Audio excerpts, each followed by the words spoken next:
Welcome to CivilNet. My guest via Skype is Dr. Akcam of Clark University. Dr. Akcam, thank you for joining us once again. Oh, it's a pleasure for me. We are now in the 100th year of the Armenian Genocide of 1915. Armenians here in Armenia and the diaspora in Turkey, all over the world, are beginning the commemoration events, and not only. But what we have asked you to join us for today is an article that you published in Taraf that spoke about how Turkey should recognize the atrocities of the past, of the Armenian Genocide, how it must confront it, and what it must do to eradicate the consequences of the genocide. You drew some parallels with how Germany confronted its past and how the United States, the Americans, confronted their past with the Native Americans, with the Native Indians. Could you elaborate for us, if you will, very briefly, those parallels that you were trying to illustrate? It is actually very simple. The reason why I wrote this article is the recent developments in Turkey. As you know, Turkey really changed its denialist policies. And there are some new developments in Turkey. They changed the foundation law. They are giving some Armenian properties back. I mean, the foundation's properties in Istanbul especially. And last year, Prime Minister sent his condolences for Armenian genocide victims. And Davutoglu published another article or kind of press release on Hrant Dink's assassination. So there is all the time some new step. They gave the entire issue a human touch. And then we, critical scholars, Turkish civil society, Armenian diaspora, everybody debating and discussing whether it's a good progress, whether it's a good thing. This is the entire debate about a glass, the half of it full with water. And I am really tired of these discussions because those even who are very positive to this development, who really salute the Turkish government step, they have to acknowledge that at the end of these developments, these changes, there is no ultimate solution for Armenian genocide, and those who are very pessimist to these developments also should acknowledge that there is something changing there. But the problem is not what Turkish government is doing. My purpose was to explain people and to make it clear to diaspora, to Turkish civil society, to make it clear that we have to have our own agenda. What is our perception? What we really conceive, what we understand from solving the Armenian problem. And this was the origin of the comparison.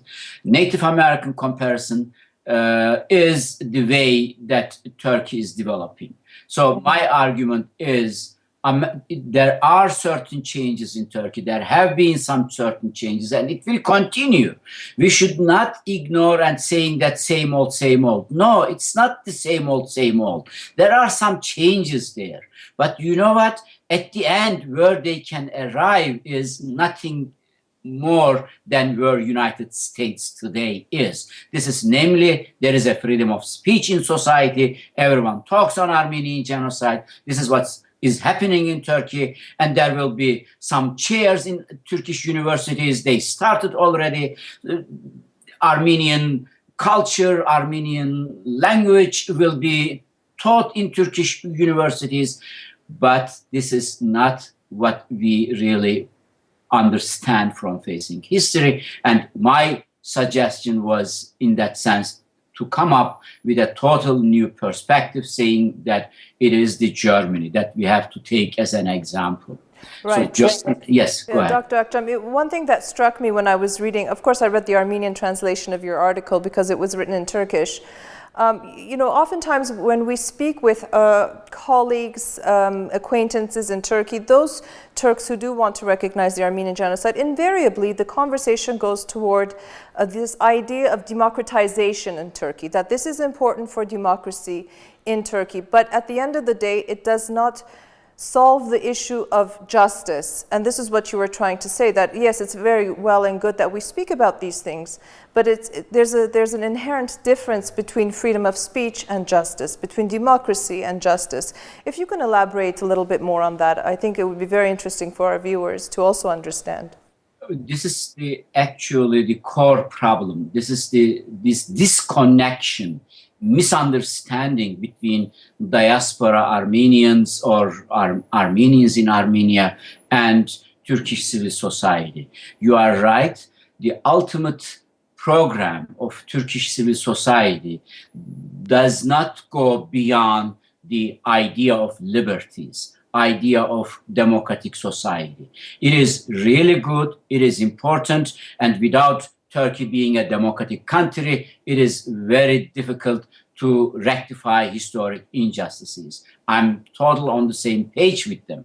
But the problem is you cannot solve with democratic rights a problem related directly to the justice. Liberties, democratic rights can be like the entrance ticket to a theater, to a platform where you can debate this issue. So what Armenians are asking is the justice. It is not the liberties. So whenever diaspora raises the issue of justice, Turkish civil society answers with liberties, and whenever Turkish civil society discusses about the importance of democratic rights, then we hear from justice. The issue that both sides should recognize that they are talking on totally different issues. So one should not ignore the importance of other, but the core, the essence of Armenian genocide is rectifying an historic injustices. This is, of course, related with compensation, with it directly related with justice. Of course, there are Armenians living in Turkey today, and because of the anti-democratic situation of the country, they are not free enough. This is also an aspect that we have to acknowledge. So my argument simply, the main issue is Turkish civil society should come with a clear program that answers the question of Armenian quest for justice. Right, and you also mentioned in your article, you were drawing the differences as well between what took place in Germany and what took place in the United States. And in terms of Germany, you mentioned that it has become part and parcel of German identity, the Holocaust.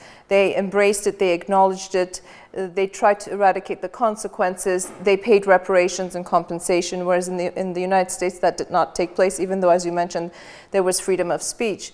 And I think that one thing that the Turkish government has succeeded in is also drawing these very deep lines, differentiating between the Armenians of Turkey, the Armenians of the Republic of Armenia, and the Armenians that live in the diaspora. I think that as Armenians, perhaps, that is something that we should try to eradicate as well, because at the end of the day, we all have felt the consequences, and we are all sort of descendants of survivors of that tragedy, of the Armenian genocide. It is very important. I totally agree.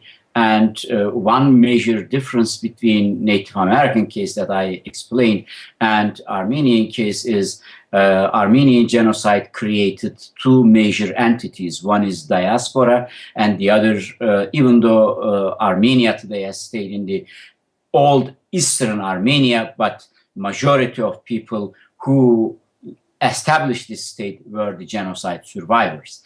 So these two factors, state of Armenia and diaspora, are very crucial in solving the Armenian genocide, and Turkish liberal movement, civil society also should understand that their partner in that issue is not only the Armenians in Turkey, but diaspora and Armenian state.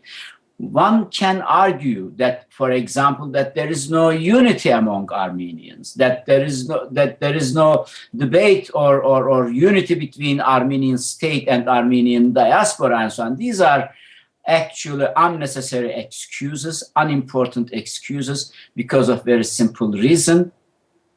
When it comes to that point, that Turkey shows the readiness, I'm sure that Armenians will also make clear their unified demand.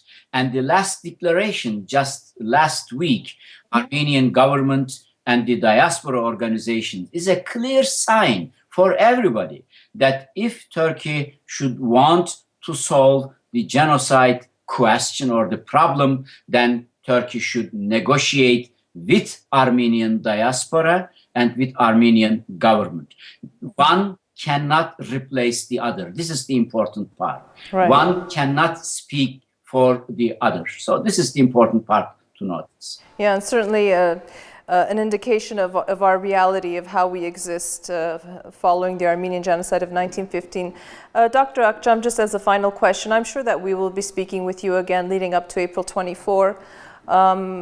Certainly you understand this weight of history, this burden of history that I think Armenians and Turks share in that sense. If of course the Turkish public recognizes that, I'm not quite sure. But do you think that there will be any major changes taking place inside of Turkey, inside of the leadership?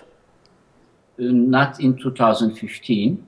2015 June, there are general elections in Turkey, and Turkish government doesn't want to give the impression that they give in to Armenian demands, that they give in to the pressure of outside worlds. So they will even hardening their policy. They already signaled this by changing their commemoration of Gallipoli event, Gallipoli War.